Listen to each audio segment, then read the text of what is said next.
and welcome back to my skills development project. In this episode I'll be covering the skills that I developed during Year 13 acting showcase production of Antigone, where I was the sound designer, engineer, technician and/or sound one. Before production week even started, I'd been working on this show for a few weeks, communicating with the director to make sure that I had all the required tracks, sound effects, etc. that she required for her production. This meant that I was working on my communication skills as I was constantly communicating with both the director and the stage manager about what she required, and due to this being my first full production process as a sound designer, it meant that I was really working on communicating my ideas effectively, as well as meeting the director's vision through a discipline that I'd never done so before, further showing how my skills had developed in the sound area. During the production process, I also worked on the sound editing and mixing techniques, as the director required a few tracks to be edited. For example, she required one track to be edited and mixed in with another track, where there was to be no crossfade or anything between. She just wanted them to seamlessly go together and therefore be one track. This meant that I developed my editing skills quickly but effectively, as I learned how to make sure that tracks were edited so that an audience member could not tell that the two tracks had been merged at all together, which overall was really successful, matching the director's vision for this track and this part of the show. This further shows how I developed my skills in sound editing, like outlined on my original skills development plan. Also, before production week, I was able to speak with the stage manager and the director to put a rough QLab file together before getting into the theatre for tech, where the director outlined what she wanted each track to be played like, whether she wanted it to be a quiet underscore or a loud fight scene, or whatever she required for that track.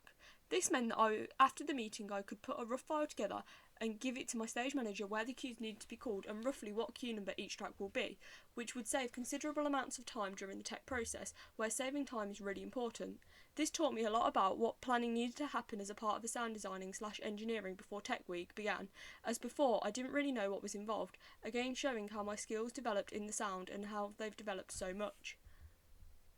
When it came to the actual tech day, I felt really prepared as I'd got all the soundtracks already on a QLab file, and the only thing that I had to do was transfer that file to the Mac at the Old Rep Theatre,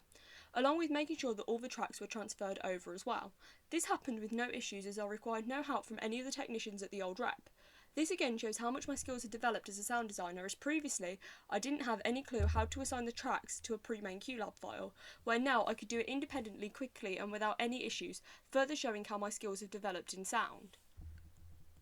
During tech, it was a matter of just adjusting the audio levels to make sure that what I'd programmed into the QLab file was going to work.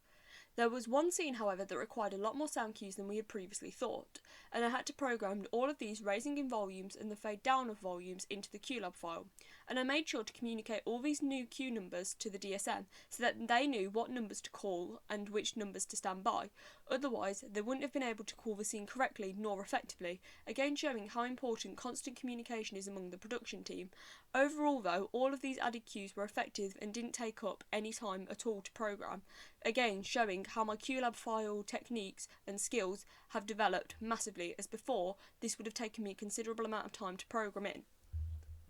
Overall, this production process taught me a lot about what was happening before tech as a sound designer, and all the preparation developed my skills in editing sound, as well as being able to source different sound effects like a gunshot and communicating my ideas effectively to the director. Overall, this process was really successful, with no sound issues happening during rehearsals nor the actual show of Antigone.